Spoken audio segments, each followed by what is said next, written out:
À primeira vista, as unidades do Sesc São Paulo parecem reunir ambientes com finalidades muito diferentes no mesmo lugar. Piscinas, ginásios, clínicas odontológicas, teatros, espaços expositivos. A programação também passeia por áreas bastante diversas: artes, esportes, saúde, lazer, alimentação, cidadania, turismo social, sustentabilidade.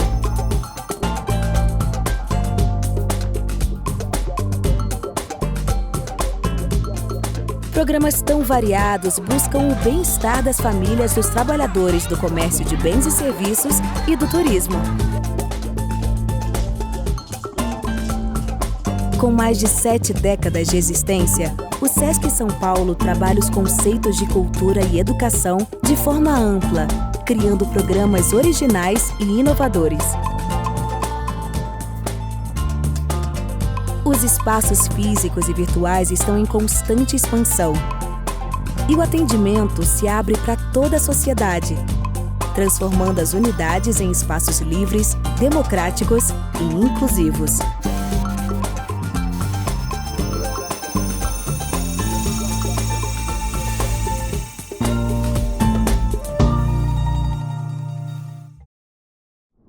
Olá, sejam todos bem-vindos a mais esse encontro do ciclo de debates 120 anos de Érico Veríssimo. Hoje temos a alegria de receber o escritor Luiz Rufato. Luiz, seja muito bem-vindo. É uma alegria poder receber você e ouvir, né, as suas contribuições aí, né, sobre essa rica obra, né, fantástica obra de Érico Veríssimo. Obrigado, Chico, pelo convite. Eu que agradeço. Vai ser uma oportunidade muito interessante, porque o Érico é um autor que eu admiro profundamente, né? E tive, inclusive, a oportunidade de estar com o Tarcísio Meira e o Luiz Fernando Veríssimo numa mesa engraçadíssima e muito, foi uma coisa, algo que foi assim, muito esclarecedor, enternecedor. E então voltar a falar sobre o Érico hoje vai ser bacana. Aham. É, essa conversa deve ter sido realmente extremamente interessante. Se você pudesse até de repente nos contar algumas coisas, né, do que foi de mais interessante nessa roda, acho que seria um bom início de conversa. Na verdade, essa conversa foi na Livraria Cultura, ali no antigo anfiteatro da Livraria Cultura, e, e como o Tarcísio tinha feito, né, ele tinha feito O Tempo e o Vento, e aliás, magnificamente, e então foi uma conversa muito pessoal, né, como Ah, essa conversa que nós vamos ter hoje aqui, por exemplo. Por que ah, que eu gosto tanto do Érico Veríssimo, né? Você sabe que eu descobri o Érico Veríssimo em 1974.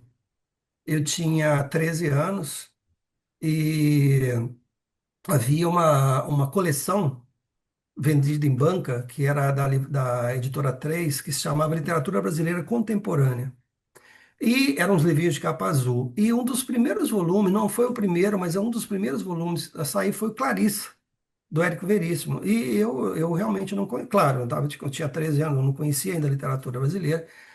E eu me lembro até hoje eu sinto o encantamento que eu tive ao ler o Clarissa, porque era um romance que aparentemente é um romance muito simples, muito singelo, né?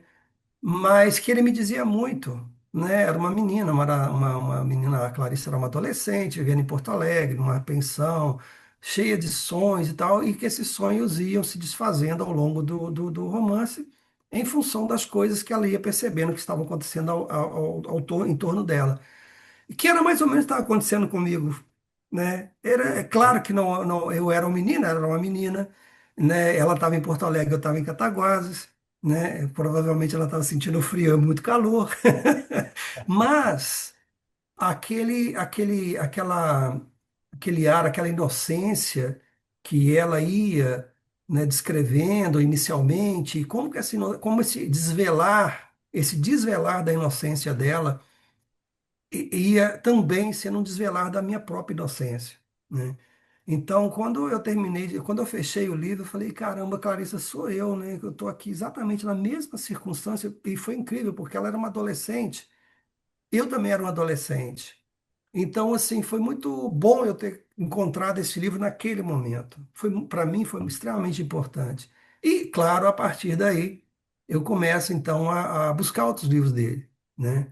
E, então, foi a partir daí que eu fui realmente entendendo, quer dizer, tentando compreender o mundo a partir da visão de mundo do Érico Veríssimo. Claro, depois eu tenho minha própria visão de mundo, claro, mas naquele momento foi importante para que desvelasse esse mundo que ele estava desvelando.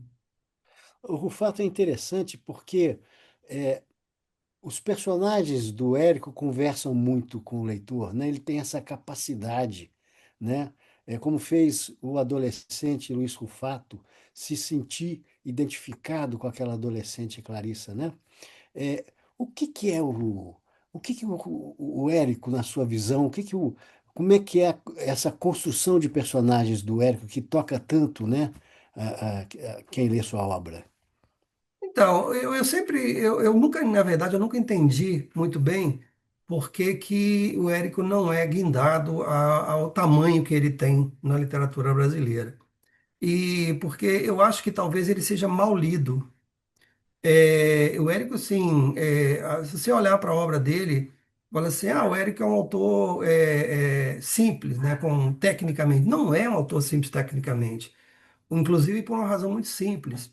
Quando ainda no Brasil a influência da literatura francesa ainda era muito forte, né? Ele já estava lendo a literatura de língua inglesa e Uhum, que, claro, são duas escolas, né? São duas escolas e naquele momento a literatura francesa estava começando a perder o fôlego e a literatura de língua inglesa estava começando a tomar o lugar que essa literatura francesa tinha até então. E isso é tão evidente na obra dele que quando ele publica um livro chamado eh, Caminhos Cruzados. Caminhos Cruzados é de 1935. Caminhos Cruzados, imagina, na década de 30 ele publica Caminhos Cruzados, que é um livro que ele é muito inovador tecnicamente, é muito inovador. Ele está ali, ele está sendo claramente influenciado por um livro chamado Contraponto, do Huxley, e não há nenhum problema, a influência é absolutamente normal e é assim que a literatura funciona. Ele traz aquelas inovações técnicas que estão presentes no contraponto, que era uma coisa muito nova, muito recente, e traz para Porto Alegre, né? Então, o uhum, Caminhos Cruzados é um romance fragmentário, é um romance de multifacetário, uma coisa completamente inovadora, né? E que passou despercebido. Os historiadores, os críticos literários não dão a devida importância, porque depois isso vai ser uma coisa meio corriqueira. Mas foi ele que trouxe essa novidade para a literatura brasileira, né? Que é um uhum, grande romance, inclusive, Caminhos Cruzados é um romance interessantíssimo. E mais à frente, ele vai trazer uma outra novidade. Quer dizer, aí já não é mais uma novidade, mas é uma coisa que pouco, acho que no Brasil pouquíssimo foi feito, que foi a saga. E tem até um romance chamado Saga, mas não é aquele, é a Saga do Tempo e o Vento. Né? A ah, Saga do Tempo e Vento, que é um romance com mais de 2.000 páginas, né? Em que ele constrói a história da história da sociedade brasileira, porque não é a história da política brasileira, não é não, é a história da sociedade brasileira, né? Desde o século XVIII até década de 50, 60, ah. 50, na verdade, o final de 50. Então, assim, é, se não fosse por mais nada, né, esses dois caminhos que ele vai oferecer para a literatura brasileira já estavam suficientemente bom, né? E por isso que eu acho que o grande problema do Veríssimo, o Érico Veríssimo, é que ele é mal lido. Ele é mal lido pela crítica, não pelos leitores. Os leitores leem bem. É. E é curioso, né? Porque a crítica brasileira, na época em que ele estava produzindo, né, o considerava um escritor pouco profundo, né? Mais a crítica acadêmica, né? Talvez até por ele ser muito popular, né? Talvez essa crítica não tenha entendido o porquê ele era tão popular, né? É, e ele se refere a isso naquela famosa entrevista que ele dá a Clarice Lispector, né? Em que ele faz uma ironia, eu acho, né? Ah, eu não sou realmente um escritor profundo, né? É curioso isso, né? Como realmente, né, parte da crítica não consegue entendê-lo, né? Eu diria até, Chico, que outros escritores muito menos profundos que ele acabaram fazendo um sucesso imenso, né? É, E isso tem muito a ver, eu acho, quer dizer, tem a ver efetivamente com ele ter sido mal lido, eu acho que ele sempre foi um autor muito mal lido, e tem a ver também com um outro lado que é político, né? É uma questão política, porque nós sabemos, nós não somos ingênuos, né, de achar que o mundo literário, né, digamos assim, o universo literário, ele se pauta, né, simplesmente por razões objetivas. Mas não é verdade. Não é verdade. O cânone é feito de razões absolutamente subjetivas. O cânone existe a serviço de uma visão de mundo de um determinado grupo num determinado momento, né? Então, assim, se naquele momento que ele surge, por exemplo, que é a década de 30, a década de 30 é uma década incrível na história do Brasil. Não é só na história da literatura, é da história do Brasil. Por quê? E não só no Brasil, na verdade, a década de 30 é um momento assim, incrível na história da mundo ocidental. Por quê? Porque exatamente naquele momento estavam surgindo várias forças, várias visões de mundo extremamente contrastantes, né? Está surgindo ali de um lado a visão de mundo totalitário e fascista, de direita, que é o fascismo e o nazismo, estava vindo à tona uma visão totalitária de esquerda, que era o stalinismo, e tinha a força da Igreja Católica entre os intelectuais muito forte naquele momento, que não era nem fascista e nem stalinista, nem comunista, os liberais, que não eram católicos, não eram fascistas e não eram comunistas. Então, você tem ali, naquele momento, várias forças, né, contraditórias se digladiando ali naquele momento. E o Érico surge exatamente nesse momento. E o que é o Érico Veríssimo dentro desse balaio de gato ideológico? Ele Olhar é os um Livros do liberal. Campo, né? É. Como? E aí que surge Olhar os Livros do Campo, que foi o livro né, que tornou um nome nacional, né? Exato, e ele surge nesse meio tempo aí. Agora, vamos pensar agora só literariamente. O que está É. acontecendo literariamente no Brasil na década de 30? Os modernistas da década de 20 já tinham passado, quer dizer, eles não produziram grandes obras, eles foram importantíssimos para mudar tudo, mas não produziram grandes obras. Década de 30 é a década do regionalismo nordestino. E o que é o regionalismo nordestino? Não todos os autores, porque eu tenho muito problema com esses termos genéricos assim, mas em geral, o regionalismo nordestino ele está, de alguma maneira, vinculado a uma visão naturalista, uma visão, digamos assim, uma visão mais chão, né? Da sociedade, da história, etc. e tal. E o Érico, ele está buscando uma literatura, digamos assim, de cunho psicológico. Eu não gosto de nenhum desses termos, tá? Eu uso com muito cuidado, porque não é bem assim, mas, em geral, digamos assim, o regionalista seria objetivista e o Érico seria subjetivista. É um horror isso, mas só para a gente didaticamente tentar compreender. Isso do ponto de vista, digamos, mais global. E do ponto de vista político, naquele momento, esses autores do regionalismo de 30, todos eles, de uma maneira ou de outra, estavam vinculados a uma visão de esquerda, uma visão, digamos, mais aproximada, né, do que seria o Partido Comunista ou a uma visão de mundo mais à esquerda. E o Érico não tinha ele não estava vinculado a isso. O Érico estava muito vinculado a uma visão muito liberalista, mas liberal no bom sentido, não é liberalismo na maneira como a gente compreende hoje. Ou seja, ele estava muito mais preocupado com o rumo da humanidade do que propriamente assim com como que essa humanidade iria ser dirigida, vamos supor, vamos imaginar isso. Tanto que, ao longo da vida do Érico inteira, ele tem uma coerência política fantástica.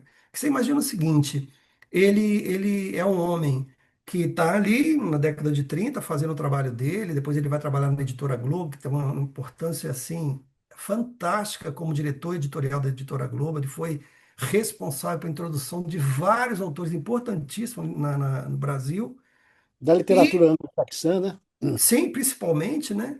E aí quando chega o governo, quando vem o golpe o golpe civil militar do governo Vargas, né? Ele se coloca claramente contra, né? Mas assim, claramente contra por quê? Porque ele não compreendia um governo que tivesse ao mesmo tempo, né, essa conversa com o povo, esse populismo do Vargas, e ao mesmo tempo estivesse encarcerando pessoas, estivesse torturando pessoas, estivesse fazendo uma censura a livros e jornais. Ele não concordava com isso. Tanto que ele, nesse determinado momento, ele aceita um cargo na Universidade de Berkeley, nos Estados Unidos, e fica nos Estados Unidos durante um certo tempo. Depois, quando ele volta, ele também se colocou claramente contra a ditadura militar. Isso é patente. Ele não precisa de alguém falar, mas ele não foi preso, foi torturado. Cara, você não precisa ser preso e torturado para se colocar, não é uma questão de consciência, E né? ele se Ele expôs claramente muito, se né? colocou. Como? Se expôs muito, né? Ele Sim, não fugiu. muito. Ele não fugiu. E não só se expôs, digamos assim, de uma maneira privada, mas ele escreveu dois romances naquele momento, assim, um em 65, ou seja, logo no iníciozinho da ditadura militar, que é O Senhor Embaixador, e depois o Incidente Antártico, que saiu, se não me engano, em 71, que são Isso. dois romances claramente inconformados com a ditadura militar. Claramente, isso não tem como você falar, não há. Ele claramente claro, ele usa no Incidente Antares uma alegoria, né? Mas só um Aham. imbecil não entende que aquela alegoria, ele está falando exatamente do que está acontecendo no Brasil, e no seu embaixador também, ele está ali discutindo questões que ele já estava um pouco antecipando o que iria acontecer em seguida. Então, assim, e aí o que acontece? Só que ele não estava vinculado a nenhum partido político que poderia dar ou seja, ao longo da vida dele, ele não esteve, ele não foi simpático aos cânones que foram passando nesse tempo todo, né? Primeiro teve esse cânon da década de 30, depois aí que ele não entrou, por razões óbvias, depois teve o cânon da década de 40, que ele também não entra por outras razões óbvias. Então, eu acho que além dessa questão dos livros do Érico serem mal lidos, ele ainda tem esse problema a enfrentar, que é que a formação do Cano durante ao longo da vida dele, ela teve outros interesses, ela teve outras prioridades que não fosse o tipo de literatura que ele fazia. É. E é interessante porque no incidente em Antares, além daquela alegoria, né, dos cadáveres, né, no coreto principal da praça, denunciando é, é, as hipocrisias da sociedade, do autoritarismo e tal, o livro termina com um libelo, né? Contra a ditadura Sim, e numa cena, vamos dizer assim, quase que caricata, né, do momento que a gente estava vivendo, né? A sim, cena do muro, né? Que está se escrevendo a palavra liberdade e a criança. Que é isso, meu filho? sim. Não fala essa palavra, não, vamos sair daqui, né? Ó, mesmo no Tempo e o Vento, o Tempo e o Vento, se você compreender o que ele está, que tipo de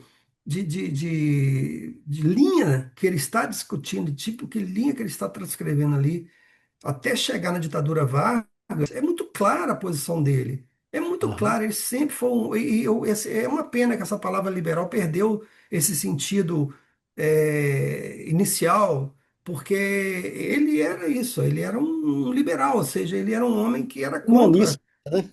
Humanista. Humanista, a gente chamaria de liberal humanismo, né, ou humanismo É, liberal, é, né? É porque foram se perdendo esses esvaziamentos de conceitos são terríveis, porque hoje em dia ou você é Flamengo ou você é Fluminense, né? é. Então fica difícil. Pois é, né, de fato. É tão incrível isso, como ele não se deixou aprisionar por essas gavetas, né, ideológicas, né? É Mas é uma impressionante. razão simples, né, Chico? Ele era um cara inteligente, né?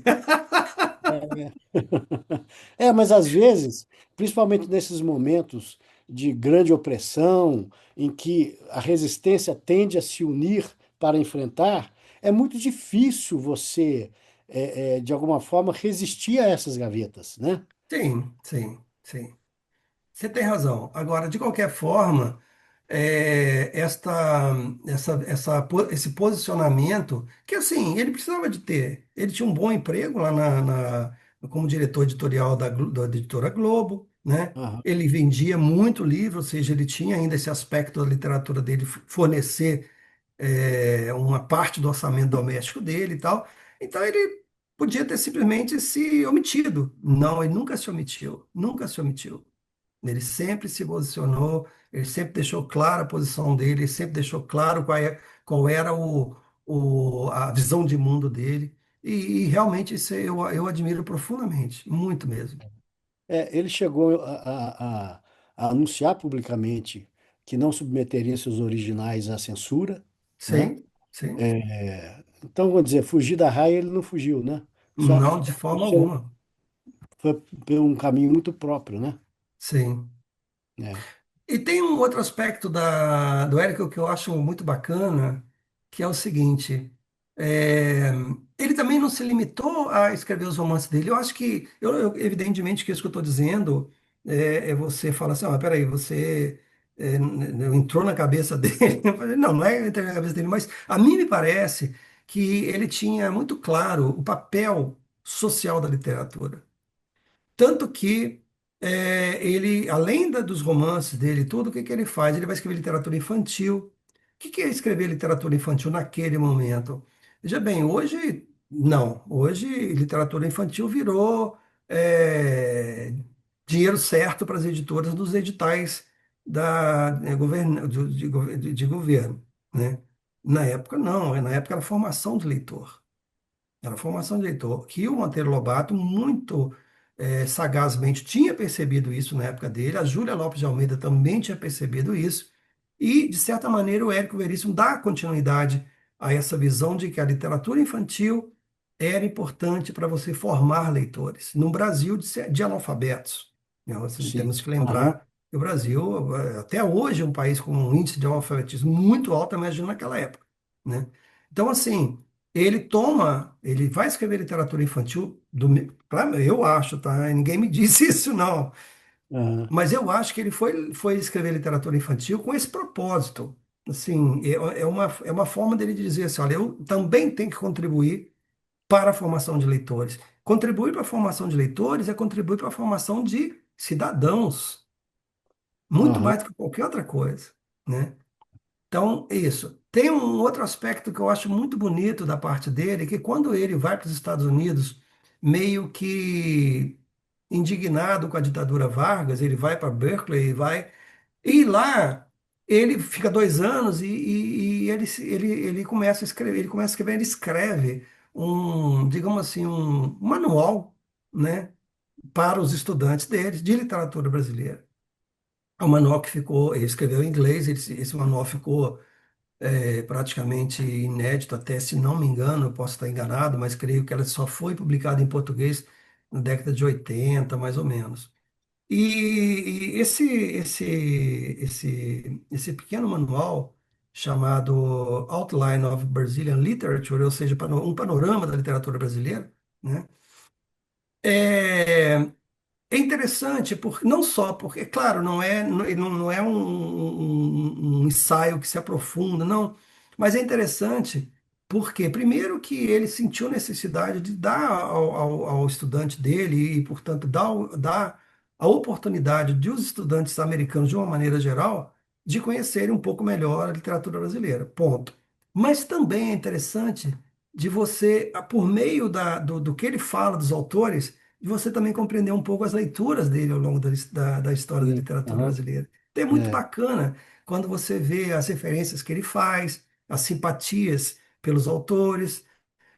Quando ele, por exemplo, fala mais de um autor, menos de um, você percebe que ele gosta mais de um do que do outro. E ele, Uhum. de certa maneira, ele está construindo um cânone dele também, um cânone pessoal, né? Sim. Então, assim, eu acho interessante como que ele tinha muito claro para ele também este outro lado de formação de leitor. Quer dizer, não É. só escrever os livros, mas ter essa preocupação, que é uma preocupação política, né, de formação de leitor, que é de formação de cidadãos. E é interessante porque nesse período de Editora Globo, ele lança, né, uma linha de livros infantis que ele próprio escreve, né? Sim, O Avião Vermelho e outros sucessos da época que ele conseguiu realmente formar leitores, porque muitas crianças, né, se lembram desses livros. E ele tinha um programa também numa emissora de rádio em Porto Alegre para crianças, sim, né? Então era realmente um público com o qual ele se preocupava, né? sem dúvida, sem dúvida. É. E a própria Fernanda Veríssimo conta das brincadeiras também que ele tinha, né? Que ele gostava de ter, né? Fazia uns teatrinhos, falava em espanhol, entendeu? Era uma figura realmente Sim. fantástica. Mas é, é, você falava das contribuições do Érico para a literatura brasileira na técnica de narração, né? Que você acha do que ele trouxe dessas contribuições, né? O que mais pode ser, digamos assim, destacado, né? Nessas contribuições e que ficaram, né? Que tiveram um impacto importante.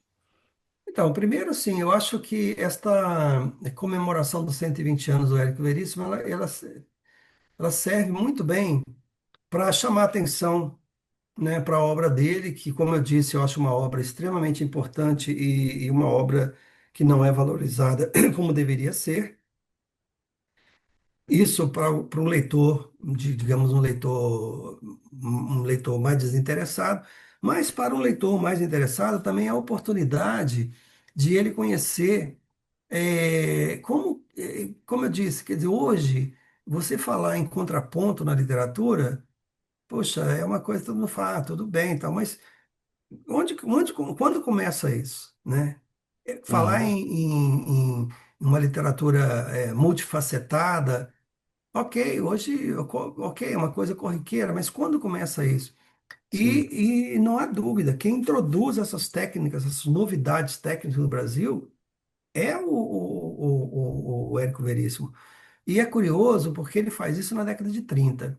Nós só vamos ter digamos assim, uma influência mais forte, mais clara, né, da literatura anglo-saxônica no Brasil a partir da década de 60. Quando sim, você vê o Rubem Fonseca vem e traz a novidade, né, na literatura meio, digamos assim, hemingwayniana, a literatura assim caminhando por literatura policial, caramba, quatro e tal. Ok, mas nós estamos falando quase 30 anos depois que o Érico Veríssimo trouxe essas novidades para a literatura brasileira. Então, Uhum, é também a oportunidade de as pessoas perceberem, mesmo no Tempo e o Vento. O Tempo e o Vento, que é um romance complexo do ponto de vista formal, porque acompanhar o desenvolvimento, né, daquela daquela saga lá da família e tudo. É, como ele dizia, eu acho que eu tenho um momento que ele diz assim, que inicialmente ele viu uma floresta cheia de árvores, né? E depois ele compreendeu que aquelas árvores todas ele tinha que baixar, ele tinha que descer para conhecer cada árvore daquela. E é muito Ah, interessante porque é mais ou menos isso que ele faz. E veja bem, quando você faz isso, alguém vem e fala assim: Ah, o Tempo e o Vento é a saga dos gaúchos e tal. Olha, não leu o Tempo e o Vento. Não é a saga dos gaúchos. Porque se você imagina, você pensar, ok, aquela primeira parte do romance, em que se passa mais claramente e muito detidamente nos pampas, etc e tal, pá, poxa, mas aquilo lá diz respeito a mim também. Não é, ah, não diz respeito só aos gaúchos, não. Diz respeito a mim, porque nós estamos falando da formação do Brasil, na uhum, formação do Brasil. Nós estamos falando de pessoas que, tudo bem, vamos supor, você não enfrentou as fronteiras lá com aquela confusão de uruguaios, Argentina, etc. e tal, mas, de qualquer maneira, você estava também na sua saga, onde estivesse, né? Onde você sem dúvida. estivesse, quem estivesse no meio do sertão nordestino lá, ele estava enfrentando os seus uruguaios e argentinos, como por exemplo no Grande Sertão Veredas. Nós temos lá uma saga de grupo de jagunços enfrentando, são uruguaios e argentinos, ou seja, não em compreender que o Tempo e o Vento é muito mais que uma saga a respeito É. dos gaúchos, mas é uma saga a respeito da sociedade brasileira, né? Isso que Bom, ah, que eu acho é. fantástico. E é interessante que talvez aqui, até como uma inspiração nisso que você está dizendo, essa forma de construção de personagens, que é sempre uma construção que respeita muito a humanidade, né, dos próprios personagens, Uhum. e talvez facilite, né, ao leitor, facilite não, que leve o leitor a se identificar tanto com esses personagens, porque se vê respeitado, né? Não é só o Capitão Rodrigo herói, é o herói e é o anti-herói ao mesmo tempo. Sim, sim. Então, é É, uma abordagem hoje, que talvez na época fosse até já uma inovação, né? assim, é que na verdade, Em assim, termos de a Brasil. complexidade quer dizer, personagens complexos, né? Não é uma novidade na literatura brasileira, mas eu acho que o interessante é que você pensasse em que hoje, infelizmente, você perdeu essa capacidade de construir personagens plenos, personagens que são complexos, de profundidade. Não tem na obra dele bonzinhos e mauzinhos. Todas as pessoas são boazinhas e mazinhas porque nós somos bons e maus. Eu, você, todo mundo, né? Aham. E o que ele traz para as páginas dos romances dele é exatamente essa capacidade de compreensão, sabe, do ser humano. E por isso que eu acho que você, num determinado momento, falou, e eu acho que talvez a gente possa usar mais essa expressão que estaria mais correta, seria vê-lo como um autor humanista, um liberal humanista. Por quê? Porque ele vai. Uma literatura que esteja, de alguma maneira, comprometida com o engajamento ideológico, ela necessariamente ela tem que separar bons e maus. Porque é da ideologia isso. Quer dizer, quando eu falo em ideologia, eu estou dizendo assim: olha, a minha ideologia é melhor que a sua. Então, para minha ideologia ser melhor que a sua, os meus personagens têm que ser melhor que os seus. Então, o que que acontece? Você vai criar histórias para justificar a sua posição ideológica, né? E o interessante de um autor humanista, ou liberal humanista, é que ele não tem que justificar isso, porque isso é do ser humano. É do ser humano ser bom e mal, é do ser humano ter uma atitude grandiosa num determinado momento e uma pérfida no momento seguinte. É do ser humano. Então, assim, o que eu acho interessante é isso. Ele é um escritor que tem muito clara consciência disso. Aliás, isso é uma característica dos grandes autores, né? Por exemplo, Uhum. você pega lá Clarice, que foi o romance que me impactou inicialmente, né? Aí você fala, Clarice é uma menina boazinha. Não é uma menina boazinha, é uma menina ingênua. Ela é adolescente, ela está começando a despertar para o mundo. E ela está encantada com as pessoas que estão à volta dela. Até o momento em que ela começa a perceber que aquelas pessoas que estão à volta dela são boas, porque elas não deixam de ser boas para com ela, mas elas têm umas coisas estranhíssimas, defeitos. São infiéis, são, são más. E é a partir desse momento de compreender o que que significa isso, quer dizer, você está inserido, né, neste universo, que é o nosso universo, isso que é interessante, porque, veja bem, Chico, eu acho, pelo menos para mim, a literatura não tem que estar a serviço de nada. A literatura tem que estar a serviço da literatura. Porque, para mim, de novo, isso, eu acho que isso não, com certeza está presente na obra do Érico Veríssimo e na obra dos grandes autores, que é o seguinte. A literatura, ela é um discurso transcendente muito interessante, porque cabe dentro da literatura todos os outros discursos. Discurso político, discurso sociológico, psicanalítico, psicológico, todos os discursos. Se quiser, geográfico, histórico, tudo que você puder imaginar cabe dentro do discurso literário. Porém, e aí que está o grande problema, é que ele não é nenhum desses discursos. Porque quando Aham. ele se torna qualquer um desses discursos, ele deixa de ser literatura. Ele vai ser discurso literário, discurso político, discurso sociológico, discurso qualquer outro. Não é literatura. E isso, muito interessantemente, está presente na obra do Eric. Você vai ter ali, por exemplo, o caso mais claro, né, que é o Tempo e o Vento, mesmo lá no Incidente Antares, mesmo Aham. no Senhor Embaixador, que é evidente que é um romance político, e não se discute isso, só que não é um romance com intenção de te provar nada e nem de que nem ideológico. E não é um romance ideológico. Ele é um romance político no sentido que ele vai trazer para a tona, ele vai ter como parte principal da discussão dele a questão política. Mas não é não é falando, olha, isso aqui é melhor do que isso. Não, eu vou te mostrar o que existe, te mostrar o que nós temos. É isso aqui. E você está contente com isso? Você quer? É isso mesmo assim? Porque se quiser, tudo bem também, né? É. Não tem que provar nada. Né? É um olhar aguçado sobre o seu tempo, né? Sobre o tempo dele. E é esse discurso da literatura que você se refere, né? Esse olhar sobre o seu tempo, no caso do Érico, um olhar muito atento, né? É, é, que registra tudo que ele vê à sua volta, e por isso, talvez, até que os seus personagens, por esse olhar tão holístico, não caibam personagens que sejam caricatos, né? Tenham só um lado da história, né? Tem que ser Sim, completo. E aí o sim, leitor que se identifica, claro, porque é a vida que ele vive, né? sim.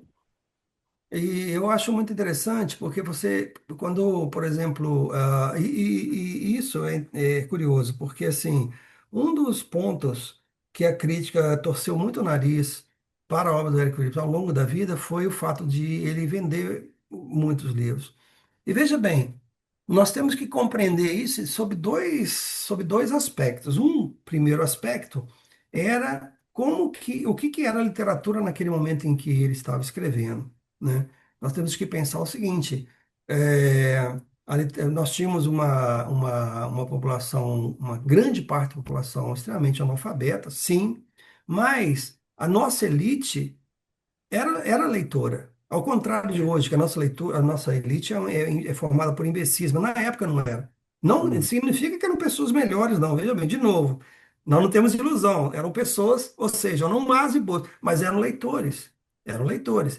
E, portanto, essa classe média, que era a classe que comprava livros naquele momento, ela não tinha televisão, ela não tinha Instagram, não tinha Facebook, não tinha telefone. Ou seja, o livro e o jornal eram formas das pessoas compreenderem o mundo, assim, imediatamente por meio dos jornais e revistas e indiretamente através dos livros. Muito bem. Então, assim, aquelas vendagens que ele tinha naquele momento lá, que eram grandes, até para hoje seriam grandes, só que eram vendagens por causa disso. Ou seja, ele estava vendendo para o público que comprava e consumia livros. É o caso do Monteiro Lobato. O Monteiro Lobato era um grande vendedor. O Monteiro Lobato vendia livros assim. Só que nós temos que lembrar isso, vendia livro para quem? Era para essa classe média letrada, essa classe média que realmente estava, era leitora, né? Hoje a nossa classe média não é leitora. A nossa classe média consome TikTok, né? Na época não, né? Na época eles consumiam livros mesmo, né? Isso de um lado. E de outro lado, é que ele era um cara do meio editorial, pô. Ele estava dentro, ele era o diretor de um dos maiores. Naquele momento, a editora Globo devia ser a segunda ou terceira maior editora do Brasil. Então, ele sabia como fazer esse serviço também de marketing, e não é nada problema. Ele estava vendendo os livros dele. Então, Uhum. assim, não que ele submetesse os livros dele a uma lógica do mercado, não é isso que eu estou dizendo, de forma alguma. Sim. Uhum. Longe disso. Só que ele conhecia o mercado, né? É, então, assim, torcer o nariz para isso, eu acho burro, porque você não compreendeu o contexto em que ele estava escrevendo, sabe? Não entender. O vender livro. Eu penso o seguinte: não é o fato de você vender muito livro ou vender pouco livro que faz você ser um bom ou mau autor. Não é isso. Você pode ter um Sim. bom autor que vende Uhum. muito livro, e pode ter um autor que vende muito livro e não é um bom autor, ou seja, isso não é mensurável, não é por aí que você mensura. Eu É, acho que mensura-se é o quê? É você vai ao livro, lê o livro. é, Porque o que que você vai, mas é possível cientificamente você descobrir se um livro é bom ou não? Não, cientificamente não, mas é possível você ver. Eu acho que o desafio da literatura, da boa literatura, é você conseguir um equilíbrio entre o que você quer dizer e como você quer dizer, como você está dizendo. Quer dizer, é o que e o como. Quando você obtém esse equilíbrio, aí você está fazendo boa literatura. Quando o que é mais importante do que o como, ou como é mais importante do que o que, essa literatura vai desandar, certamente. é. E é interessante, né, Fato, quando, seguindo esse caminho seu, quando você estava falando na década de 30, né, o surgimento, né, dessas linhas políticas autoritárias do fascismo, do nazismo, do stalinismo, quer dizer, o mundo contaminado, né, por esse grande debate, ele descobre com o Olhar e os Lírios do Campo um caminho, vou dizer assim, que não estava nos planos, né? Vou dizer, um caminho muito próprio, né? E muito inédito naquele momento, que era propor uma história sobre o sentido da vida, né? É Sim, alguém que procura e acha o sentido da vida, né? Que dê propósito à sua vida, né? É, ainda traz uma personagem, uma mulher médica nos anos 30 que era algo assim realmente diferenciado, né? Um sim, caminho, ele acha eu estou querendo dizer com isso tudo assim que ele acha um caminho é, muito surpreendente e muito próprio, né? Para aquele sim. contexto, né? A gente tem que pensar que assim, a literatura, de uma maneira geral, ela sempre, ela sempre esteve é, trilhando, né, alguns poucos caminhos, na verdade, né? Você tem de um lado um realismo objetivista, que seria o naturalismo, né? De outro você tem um realismo que seria um realismo subjetivista, que seria o que eles chamam de realismo psicológico. Esses termos todos, de novo, conceitos assim, sempre é um problema, né? Porque você tem que definir Uhum. muito claramente do que você está falando. Mas como aqui não é uma aula, então é só uma Ah, conversa, então uhum. vamos tomar esses conceitos de uma maneira bem genérica, né? Aí você tem depois um pouco ali o surrealismo, o fantástico, é um outro caminho e tal, mas os caminhos mais comuns mesmo são esse caminho do realismo objetivista, que é o naturalismo, ou, ou o caminho do realismo subjetivista, que seria a psicologia, né?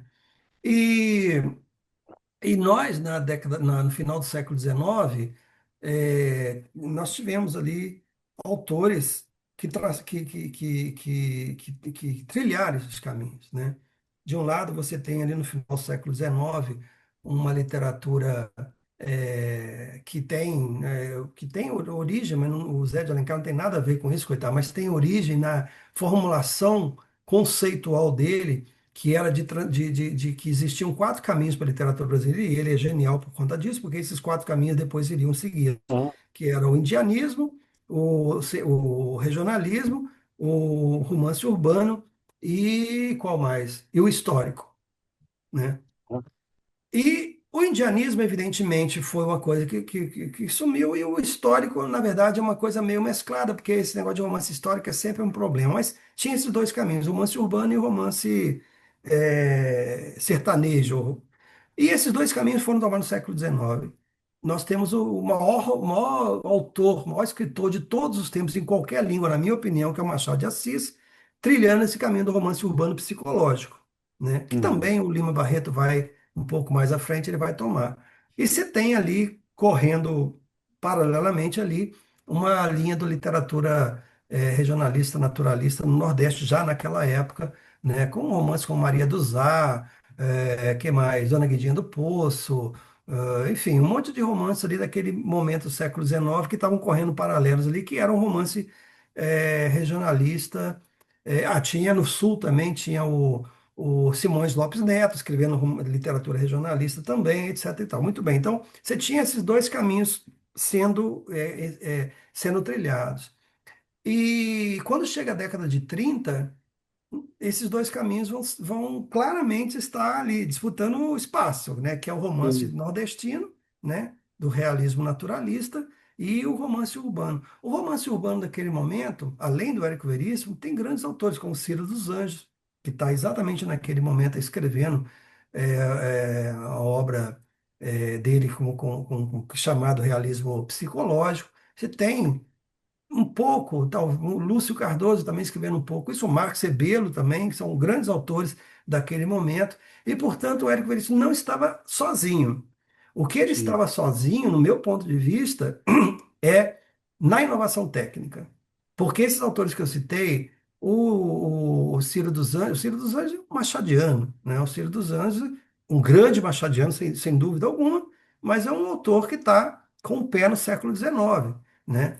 O Lúcio Cardoso também é um autor interessante e tal, mas ele é um autor claramente influenciado pelo o romance católico francês daquele momento, né?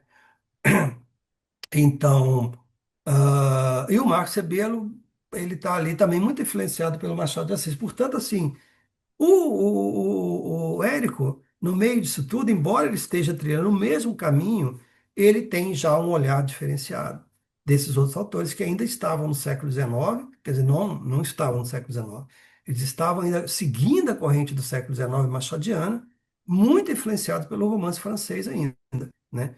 Coisa que o Érico Veríssimo rompe, porque ele não vai ser nem influenciado pelos romances do século XIX, não é machadiano, sem dúvida, ele está longe de ser machadiano, e nem pelo romance francês. Ele vai estar, inclusive pelas leituras dele, como ele é um sujeito que já vai ler, né, ele já vai começar a pegada dele já é logo de início pelo romance anglo-saxão, ou seja, vai ler os originais em inglês, inclusive pelas necessidades que ele vai ter depois como diretor editorial, e ele vai perceber com muita acuidade que aquele era um caminho completamente diferente que os outros autores estavam tomando naquele momento. Ou seja, ele está conversando, sim, com a literatura, esse caminho que ele tomou. Ele está conversando com aqueles outros autores ali, como disse Ciro dos Anjos, Lúcio Cardoso, o Marcos Rebelo, etc., mas tomando um caminho. Quer dizer, digamos assim, que ele está começando a fazer esse movimento, né?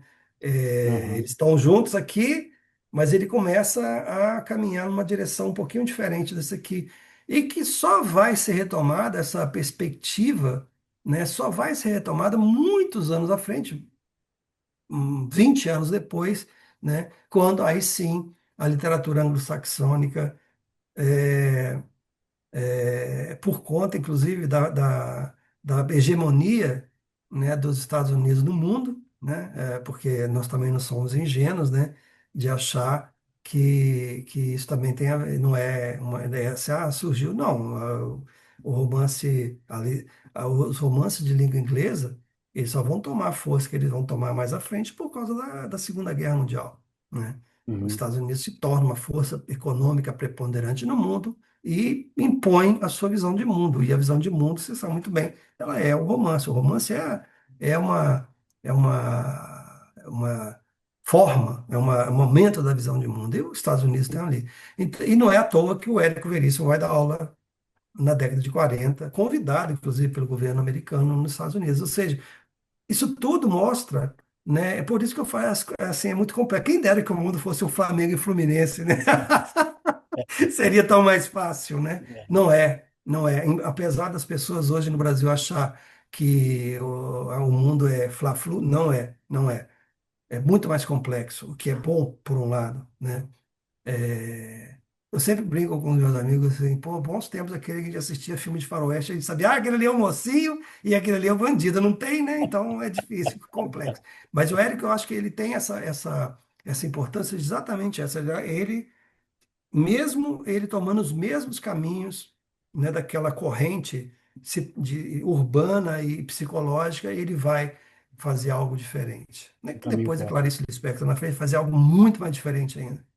Aham, aham. É, voltando aí ao homem Érico Veríssimo, né? Me chama muita atenção é, o fato de como ele estruturou a família, né?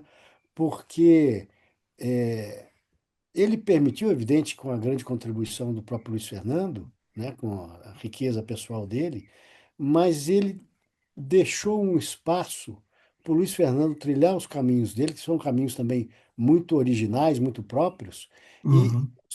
e não ficar psicologicamente inibido pela sombra do pai, né? Eu acho isso uma construção familiar estupenda. Ah, sem dúvida. Se a gente não lembrar que o Luiz Fernando é filho do Hélio Luiz, ele nem passa pela cabeça, né? Porque ele é uma entidade própria, né? Que é uma coisa muito difícil. Você construir uma identidade própria quando você tem uma sombra tão forte assim, né, que sobrepairando ali sobre a sua vida. Mas o Luiz Fernando ele vai dar uma contribuição interessante também, inclusive aí de novo, né? De novo nós temos que lembrar, ele tem uma ligação com a cultura americana do jazz e tudo, né? Com o do humor, etc. E tal, muito forte, né? Que ele herdou do pai, evidentemente, né? Mas ele vai dar uma contribuição na literatura que é o seguinte: é muito difícil você ter autores que estão escrevendo sobre humor, né? E que eles consigam a transcendência de que eu estava falando, né? Que é essa coisa do forme o como e o que, né? Ele consegue, a tal ponto ele consegue que o Luiz Fernando é um dos poucos cronistas, e eu te falo assim, eu gosto muito de crônica, e eu acompanho muito a crônica. De vez em quando você tem, por exemplo, você tem lá o Machado de Assis, que para mim, de novo, é um estúpido, eu vou falar, parece que eu sou Machado, mas eu sou absolutamente enlouquecido com Machado de Assis. Você lê as crônicas, não estou falando de romance, de contos, não, crônicas.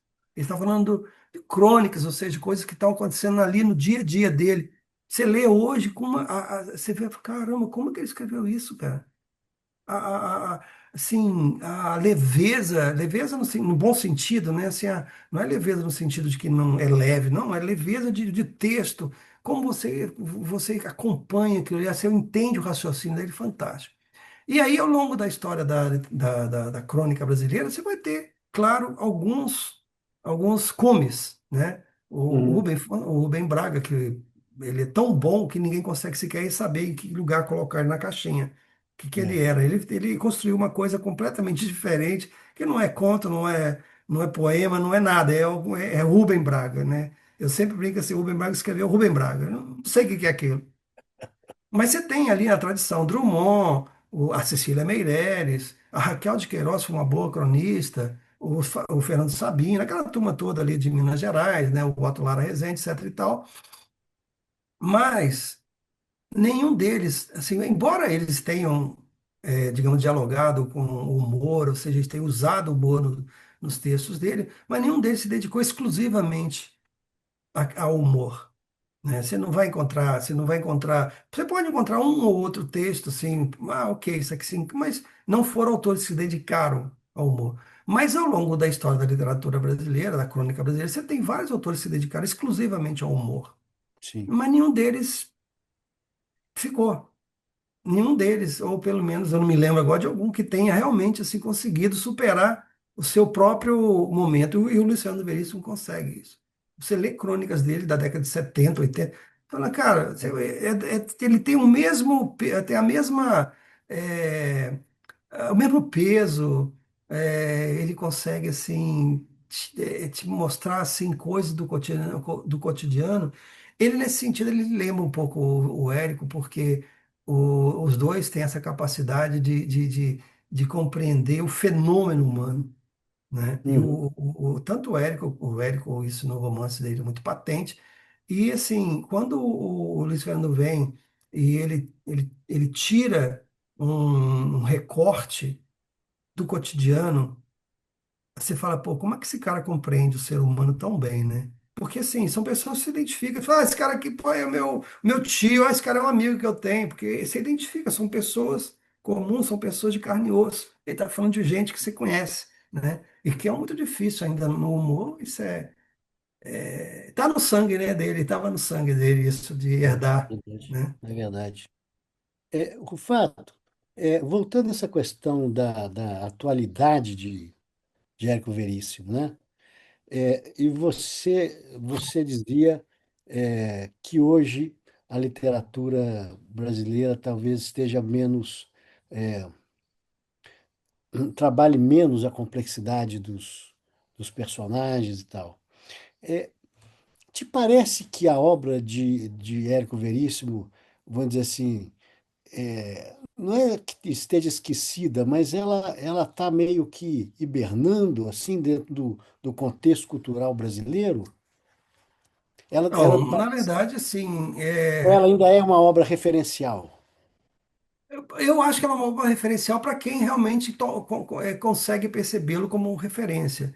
Agora, de uma maneira geral, eu me sinto muito frustrado nesse sentido, porque, assim, eu, pelo menos, assim, todas as vezes que eu falo sobre Érico Veríssimo, eu já falei algumas vezes sobre Érico Veríssimo, já escrevi prefácio um dos volumes lá do Tempo e o Vento, da Companhia das Letras, tem um prefácio meu, inclusive. Eu acho que ainda tem, acho que sim. E eu sempre insisto nisso, né? Uhum. Da importância da obra do Érico Veríssimo dentro da literatura brasileira. E para mim é sempre muito frustrante, porque assim, de ver alguns autores que decididamente são muito inferiores do ponto de vista estético, muito inferiores ao ponto de vista da conquista que ele teve, desse equilíbrio entre o que e o como, e que são referenciados como grandes autores e não são. Mas tem a ver com aquilo que eu te falei antes, né? Que tem a ver com o cânon, quais são os interesses que estão por trás de guindar um autor à celebridade e o outro não, ao anonimato e o outro à celebridade. Isso são ingerências, digamos assim, do momento do cano. Quem que está, neste momento, definindo o que é o que não é o cano? Né? Porque, infelizmente, é assim mesmo. Assim, tem grupos que definem, né? E isso não é uma crítica, não, tá? Isso é uma constatação. Não é aqui no Brasil, não. O mundo inteiro é assim, tá? São grupos de interesses, os mais diversos, e eu não estou discutindo aqui se são interesses válidos ou não, isso não tem importância, mas são grupos de interesses que, que tomam para si essa competência, né, de definir o que é cânone e o que não é cânone, né? Júlia Lopes de Almeida, por exemplo, foi uma autora do final, do começo do século XX, que simplesmente, e eu acho, já escrevi várias vezes sobre isso, a Júlia, para mim, é um dos maiores autores daquele momento, ali, final do século XIX, começo do século XX, e é uma autora que só foi recuperada, e ainda assim, não sei até que ponto, quão recuperada ela foi agora, 10 anos atrás. Ou Uhum. seja, ela passou quase 100 anos no mais profundo anonimato. Entendi. Então, assim, não sei, a minha esperança. é que o Érico também fosse, de alguma maneira, recuperado, ou a sua obra fosse recuperada e dada a devida importância a alguns dos livros dele, né? Eu acho particularmente Caminhos Cruzados um lance importantíssimo, inclusive, como eu disse, do ponto de vista da inovação técnica, algo que você tinha que prestar atenção ali. No próprio Tempo e o Vento, que eu acho uma obra assim, colossal, de um esforço. Tanto que ele teve um problema no coração, um ataque cardíaco, muito em função da escrita do livro, porque aquilo demandou um esforço físico e psicológico dele, assim, absurdo, né? Sim. Então, a minha esperança é de que ainda nós possamos celebrar a obra do Érico Veríssimo num outro momento, com muito mais destaque, né, do que ele tem hoje em dia. Enfim. Maravilha. Rufato, delícia de conversa. Infelizmente, nosso tempo chegou ao fim. Queria te agradecer muito. É uma conversa muito ilustrativa, muito rica, né? Como a Eu que própria. agradeço, Chico. Eu estou muito feliz de estar aqui com você, muito feliz de estar aqui com você falando sobre o Érico Veríssimo. Isso. Aham. De novo, né? Quem sabe na nossa próxima conversa vamos falar assim, puxa vida, não precisamos mais de ficar exaltando o Érico Veríssimo, porque todo mundo exalta. É isso aí, é isso aí. Maravilha. Muito obrigado, Fato. E Imagina. quero aproveitar aqui para lembrar a quem estiver nos assistindo que o ciclo de debates 120 anos de Érico Veríssimo é constituído por 9 palestras e há outros escritores, atores, pessoas que acompanham e conhecem a obra de Érico Veríssimo em conversas bem interessantes. É isso. Muito obrigado mais uma vez e um grande Grande abraço. abraço.